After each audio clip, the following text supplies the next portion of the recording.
तर दुसरीकडे नरसापूर येथील चिमुकलीवरील अत्याचाराच्या घटनेच्या पार्श्वभूमीवर दोषींना फाशीची शिक्षा देण्याच्या मागणीसाठी अकोल्यातील जिल्हाधिकारी कार्यालयासमोर लीडर ग्रुपच्या वतीनं एक दिवसीय धरणे आंदोलन करण्यात आलं। पुणे जिल्ह्यातील भोर तालुक्यातील नरसापूर येथे घडलेले अमानुष अत्याचार आणि हत्या प्रकरण हे केवळ एक गुन्हा नसून संपूर्ण समाजाला हादरवणारा आणि मानवतेला काळिमा फासणारा प्रकार आहे। परंतु अनेक वेळा अशा गंभीर प्रकारांमध्ये पोलीस प्रशासन अपेक्षेप्रमाणे तत्काळ आणि कठोर भूमिका घेताना दिसत नाही।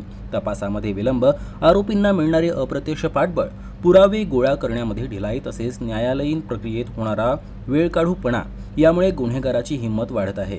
गुन्हेगारांना जर वेळीच कठोर शिक्षा झाली नाही तर अशा नराधमांना समाजात भीती वाटण्याऐवजी अधिक बळ मिळते, पुन्हा घडण्याची शक्यता वाढते। त्यामुळे या प्रकरणात कठोर कारवाई करून समाजाला स्पष्ट संदेश देणे अत्यंत आवश्यक आहे।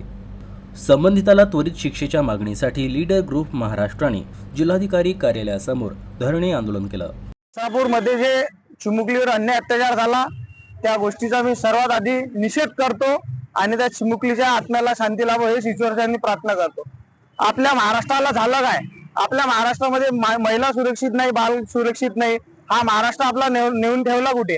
आम्हाला लाडकी बहीण योजना नको, आम्हाला सुरक्षित बहीण योजना हा महाराष्ट्राने उपक्रम राबवा आणि अशा नराधमाला फाशीची शिक्षा 4 चौकात झालेला पाहिजे आणि चौकामध्ये व्हायला पाहिजे, जेणेकरून लोकांना समजेल की आपण बलात्कार केला तर आपल्याला याच्यापेक्षा खतरनाक सजा होऊ शकते। त्याचमुळे आम्ही इथं बसलेलो आहोत।